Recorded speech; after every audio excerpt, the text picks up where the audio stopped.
That goes to show exactly how ready Aiden is to come in and take this championship. On the other side, we do see London going with the Gardevoir, Scrafty, Amoonguss, Heatran, Thundurus, and Landorus. That's also a very standard team. Mega Gardevoir is most likely the Mega right there. It's gaining popularity really fast. We see it, dominating the Masters division right now. I mean, two of the finalists in the Masters division have the Gardevoirs too. So it's going to be an exciting battle between these two players. Both these players have really solid teams, and I'm really excited to see what they can do. Absolutely. I know you can look at these teams, and it's the junior division, and it's nothing to scoff at. These players have made it so far and have put a lot of time into building their teams and to making it here today. It's very exciting. I'm pumped. I'm anxious. I really just want to see who's going to be our junior national champion. We're going to go ahead and throw it over to the stage so Justin can talk to these players and we can find out exactly how they're feeling. Thank you so much, Jonathan, and hello, Pokemon fans. Let's hear it for your possible junior national champions on stage here, guys. They have battled so hard this weekend. 2 days of grueling competition in the juniors bracket. Of course, London Swan and Aiden here. You saw some of their achievements. But London also, I think it might not have been on there, was the runner-up in 2014 World Championships. Are you excited to be here at the National Championships on your way back to Worlds? Yes, I'm excited and a little nervous. I would be too, man. You've come so far. Congratulations. And are you feeling excited as well to be up here on the national stage? Yeah, but I have a shout out. Oh, go for it. Go for it. I feel you. Drop those names. Kyle Smith, who's probably watching the stream right now. He taught me how to breed Pokemon. And I could call him my mentor.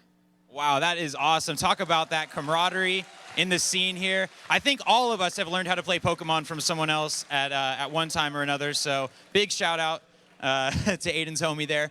And anyone you want to give a shout out to or a thanks to anyone watching? Maybe my brother, my older brother in Masters, who helped me with my team. Oh, man, that is too awesome. Families and friends training together, playing Pokemon, guys. Good luck to the both of you. We're going to throw it back to the caster desk. Let's hear it one more time for these juniors. Both amazing players and could be your future national champion right here.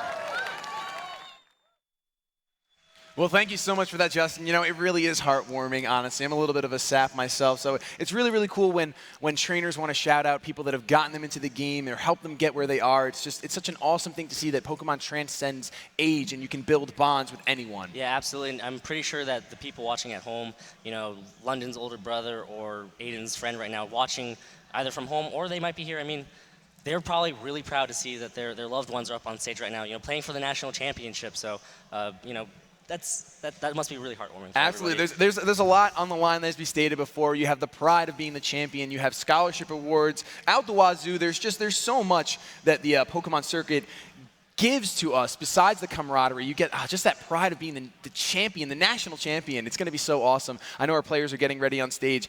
We had seen the teams already, so we can kind of go into that a little bit. You had mentioned the Sand team on Aiden's side is definitely looking very powerful.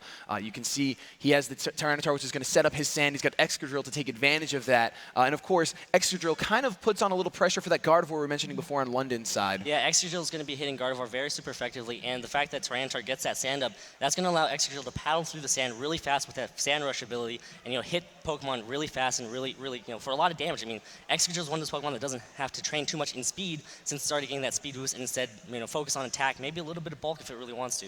Absolutely. I mean, Excadrill is just one of those Pokemon that's really good typing. I mean, it does have that ground weakness, of course, which can be taken advantage of throughout matches by the Landorus that's on London's team, and of course Scrafty, a Pokemon that's over there as well, which is kind of going to hinder that physical attack from the Excadrill and also provide super effective damage with fighting type attack moves. Right, we see the Scrafty, we see the Landorus on London's side, that has Intimidate. That's going to be slowing down the Excadrill and the Salamence, but you have to be careful because Aiden does have the Milotic. The Milotic is going to be able to take advantage of those Intimidates, those stat drops, and instead turn them into positive stat boosts for that Milotic in the special attack category.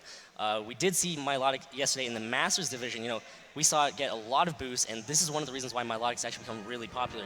Competitive is such a good ability right now, especially considering the fact that Intimidate is everywhere. You know, we see 2 Pokemon on London's side that does have the Intimidate. It's going to come in handy, but at the same time, London's going to have to be careful about when he's going to Intimidate. You know, Milotic can come in and just eat up those Intimidate drops. Absolutely. We've seen Milotic run rampant throughout this weekend, and both players are jumping into this match now. We're going to see what they're going to do with their leads. You can hear the crowd through the mics cheering on both trainers as they fight to be the next junior national champion. Aiden is of course issuing a challenge. We're going to see Thunders and Gardevoir are going to lead on London's side. We're going to see that Gardevoir kind of show off its shine, and then we're going to see Salamence and Milotic come through. So leading with the Milotic, trying to catch and Intimidate competitive boost, but that is not going to happen this time around. This is dangerous right here. Gardevoir could possibly trace that Intimidate and give Milotic a boost. Uh-oh, are we going to see the trace? It's going to trace the competitive instead. Unfortunately, it turned too late because it is slower than the Salamence. Yeah, and that was an unfortunate turn of events right there.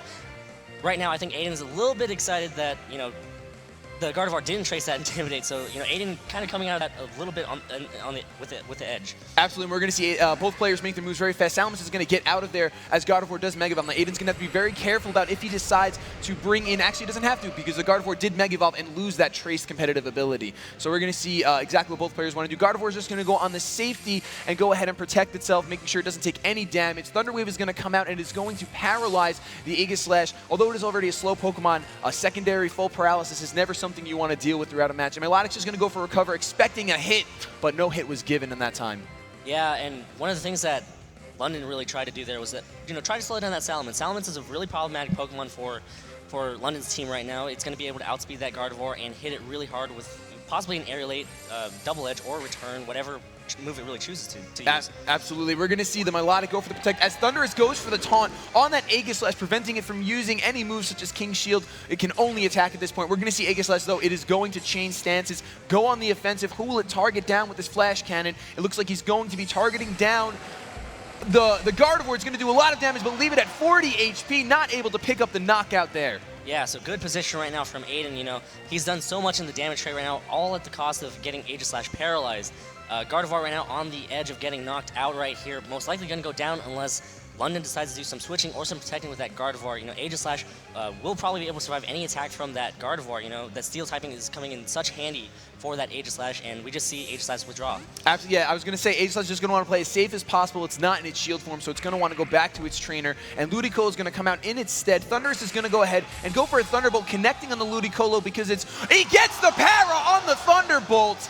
That's 2 Pokemon on Aiden's side of the field that are now paralyzed and run the risk of secondaries. The Hyper Voice is going to take the Ludicolo out. It's a crit on the Ludicolo. It's going to come out and get punished by that critical hit. We're going to see the Moringa Berry is going to be eaten by the Milotic, trying to munch away after suffering a little bit of damage. And Thundurus is going to dodge an Icy Wind, a nimble dodge. No speed lowering on that side. Gardevoir is going to be able to survive that Icy Wind. Lowering its speed may come into handy, especially now that both Pokemon are paralyzed on Aiden's side of the field. Yeah, and you know, we see that Moringa Berry activate. That's a item we saw yesterday again on Wolfie Glixa. Milotic, we do see it have recovery too, so most likely this Milotic is going to want to try to stay on the field and support Aiden's team as much as possible. One of the things that's really important about this game is, you know, speed control. Yes. And Milotic with that Icy Wind is most likely going to be Aiden's form of speed control, since we do not see the Sand being brought right now. We don't see Tyranitar and the Excadrill, so Milotic's going to want to try to stay on the field, recover, you know, get that special defense boost, and continue to Icy Wind. Absolutely. Aegislash is going to go ahead and go for the wide guard, expecting the Hyper Voice, but we just saw that Gardevoir. It did, in fact, go for the Protect. Another taunt on that Aegislash, really preventing it from using that wide guard or the King Shield. Milotic's going to recover up to regain some HP that it took from the previous attack, that Hyper Voice from Gardevoir. Yeah, and we do see Thundurus go ahead and taunt that Aegislash. That's a very smart move right there, because once that Aegislash goes on the offensive, it cannot King's Shield to go back into that shield form, which Aegislash really wants to do to get its defenses back. Milotic right now, not in the best position. Though it does have that special defense boost, it's going to be, you know, tough to deal with this Gardevoir and this Thundurus, double targeting it with Hyper Voices and a Thunderbolt possibly. Absolutely, it's really cool to see some similarities, like you mentioned, between a master like Wolf and Aiden here today. So we're going to see the Amoonguss come out for the Gardevoir, not really wanting to let it go down yet. Another Thunderbolt is going to connect on the Aegislash. An Icy Wind is going to connect on both of London's Pokemon. That's going to be some speed control there, although Amoonguss doesn't mind being slowed down. The plant that it is doesn't really like to run much. It's a crit on Amoonguss, not mattering too much because that thing is so bulky, able to take so many hits, whether they're super effective or not. We're going to see Aegislash does go into offensive mode, but it is going to break through any sort of paralysis chance, getting a Flash Cannon off on that Amoonguss, still doing a good amount of damage, but that was a nice switch by London, preserving his Gardevoir a bit longer. Yeah, and Amoonguss right now on the field, that's going to be really problematic because right now Aegislash has no way to protect itself from being put to sleep, and Milotic sleeping itself is not going to be any help at all. Amoonguss is a very bulky Pokemon, and the only move that Milotic has to really hit that Amoonguss right now is that Icy Wind, and that's not going to be picking up the knockout anytime soon. You might need like 2 more Icy Winds at least in order to pick up that knockout on the Amoonguss. Absolutely, and we're going to see the Icy Wind come out right now. It's going to go ahead and connect on both of London's Pokemon. Amoonguss is going to be able to survive that, as well as Thunders. It is another crit. That is our 3rd crit. Can we get a crit counter? That is our 3rd crit this game. Thunders is going to go ahead and munch away on that Citrus Berry. We're going to see what this Amoonguss does. It can't very well put the Aegislash to sleep, but because it's already paralyzed, but I believe it will be fast. We're going to see a Thunderbolt connect. It is going to, just barely miss the knockout on the Aegislash, but Aegislash gets fully paralyzed, not able to take advantage of hanging on by a thread. Yeah, and right there you do see the spore into that Aegislash slot. Either that Aegislash was going to get knocked out by that Thunderbolt, or you'd expect an Aegislash to switch out since it can't go back into shield form. So safe play right there from London to target down that spore into that slot right there. If Aegislash got knocked out, that spore would simply target down that Milotic. If Aiden decided to switch out that Aegislash to preserve it for later on, he'd get the switch in, the spore on the switch in. Absolutely, that was a brilliant, brilliant move. We're going to see a Scald come out. It's going to connect on the Thunders, doing a good amount of damage. And we're going to see a burn, a Scald burn. Thunderbolt is going to come through and finish of that Aegislash right there. It's going to go down with, I think it probably had like 3 HP left, so there's no way we're surviving that attack, especially in Sword form. We're going to see a Spore, though, putting the Milotic to sleep, so London is putting himself in a fantastic position in this game. Absolutely, and Thunders right now can easily also taunt that Milotic to prevent it from recovering. Amoonguss can Giga Drain that Milotic to do a lot of damage back to it, and Thunders also has that same type of attack boost as Thunderbolt that's also very powerful off Thunder's special attack stat. Absolutely. We're going to see the Salamence come in, getting a bit of a useless Intimidate off, as both these Pokemon have pretty much revealed that they are not physical attackers. Right, and right now, London up 4-2. Milotic is currently sleeping, and Salamence right now is in danger of being paralyzed, although Salamence can easily pick up the knockout on the Amoonguss, and Thunders, it kind of has a counter on it as to when it's going to knock out with that burn, residually chipping away at it. So London right now probably wants to try to paralyze that Salamence in order to control the speed a little bit more. Definitely. It is the last Pokemon that is really threatening London, so I wouldn't be surprised if we do see a Thunder Wave here connecting with it. Thunders is going to go for that Thunder Wave, obviously targeting down that Salamence because the Milotic is, like you said before, it's sleeping right now. It's just sleeping. A Hyper Voice is going to come through from that Salamence. It's going to be able to pick up the knockout on the Amoonguss, but it's going to miss the knockout on Thundurus because it is not very effective, but I think the Burn is going to go ahead and pick up that knockout. I believe Milotic's still taking that nap, enjoying its time on the field, full HP, not really worried about anything. Thundurus is going to go down to that Burn, so just as quickly as it was a favorable position for London, it is now tied up. Yeah, even though it is 2-2 right now, you have a sleeping Milotic, you have a paralyzed Salamence with the Gardevoir, and one more Pokemon that we haven't seen back yet, so it's still not the best position for Aiden to be in. That's true. The Gardevoir, though, is at a very low end of HP, and Milotic does have the special defense increase, and with Heatran coming in, it's not really looking too promising for London. Yeah, and right now that Milotic does not mind seeing that Heatran at all. Heatran, of course, usually carries Earth Power, Heat Wave, Flash Cannon. You gotta be careful with the Flash Cannon. The Salamence just goes down. I don't want to cut you off, but the Salamence just completely drops to that Hyper Voice. Oh my goodness. We're gonna see that Heatran go for the substitute. Gonna take advantage of this sleeping Milotic. Milotic is gonna wake up though. Go for a Scald. Is he gonna target down the Gardevoir? He's gonna opt to target on the Heatran. Targets down the Gardevoir, taking it out, making the perfect play, as he knows that Heatran kind of just gonna have to stumble through its way to try to win this match. Yeah, and Heatran was probably not the best Pokemon for London to have in the back right there, unfortunately. This Milotic currently with one stage of increased special defense. We already seen that it has access to recover. It can recover off any damage that Heatran can do. And of course, I've already said, Heatran has access to either Earth Power, Flash Cannon, or Heat Wave. Since it has a substitute, you'd probably expect Flash Cannon or Earth Power, one of those.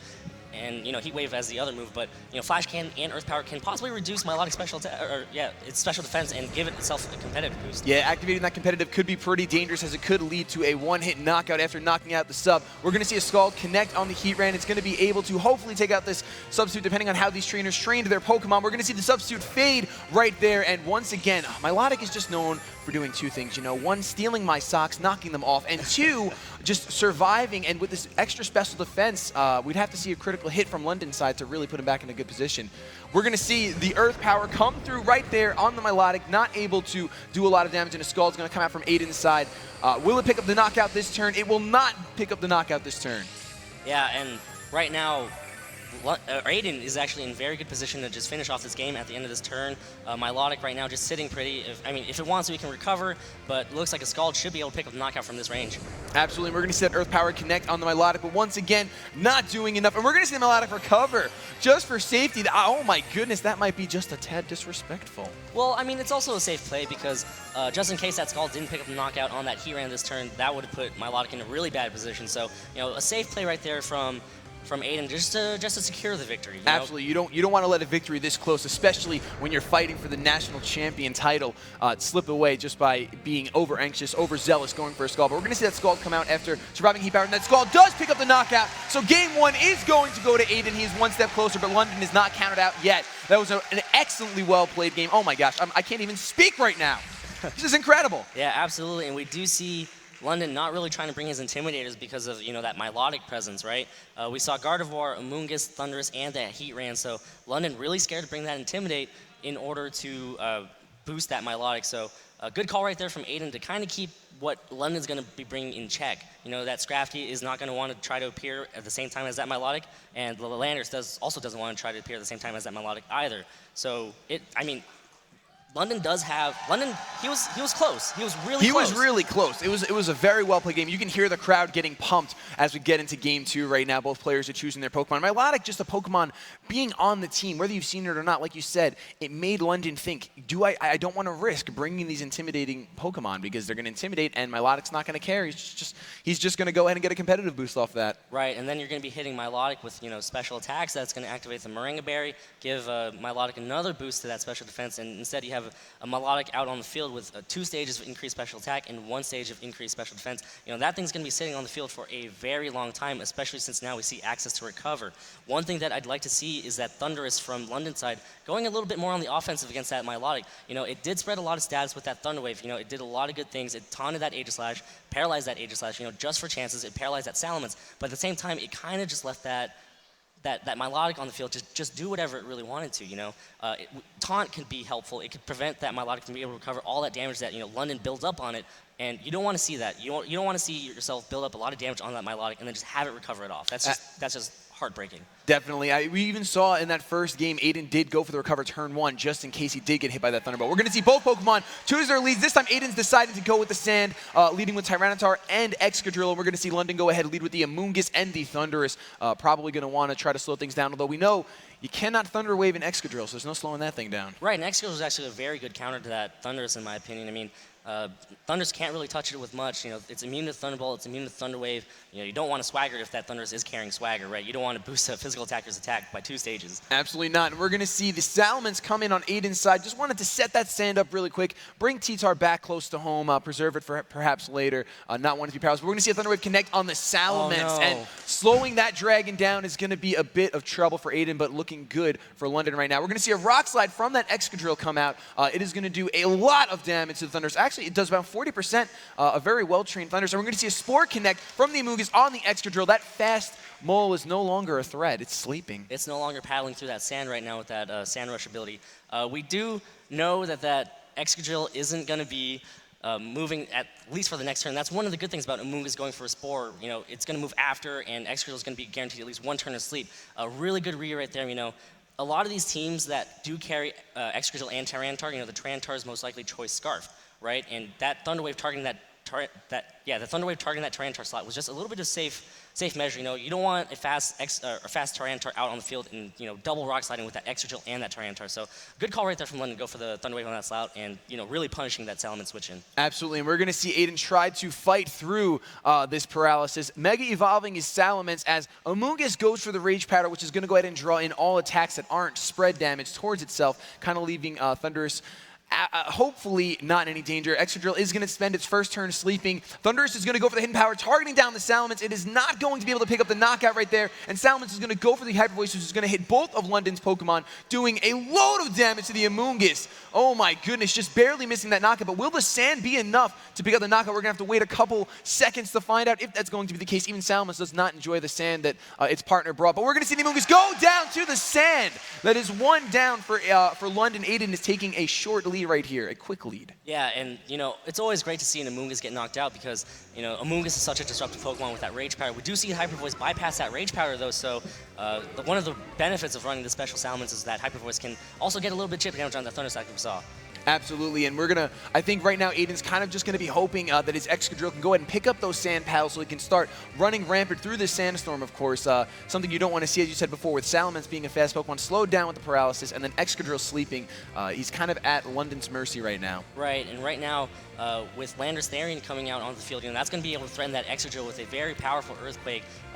Good thing that Thundurus is out on the field right now, and Salamence, since it's paralyzed, Thundurus is going to be able to move before that Salamence and go for another hidden power to be able to pick up that knockout on Salamence. So even though London did lose that one Pokemon, right now London has a lot of momentum going into this turn. London is in such a favorable position, especially because he's already seen the Tyranitar in the back, which is also weak to that Earthquake. So Landorus, there's really only one option for it to do right now, unless London is going to try to play around some sort of prediction. We're going to see the Excadrill actually withdraw right now. We're going to see the Milotic come in, a very smart play, I believe, probably fearing that Earthquake that would potentially. We're going to see Landorus actually go for the Superpower, so avoiding super effective damage right here. Milotic's going to be able to take around 35, 40% HP, and Landorus is going to have its stats drop. Thundurus is going to go for that hidden power, and Salamence, I think, is going to be going down this turn. The Dragon says goodbye.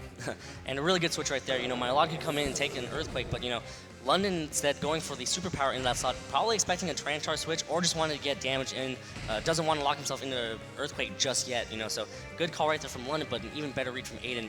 We do see that Milotic back, but it's just unfortunate that, it came in one turn too late. It missed getting Intimidated to get that competitive boost as we see Tyranitar come back in.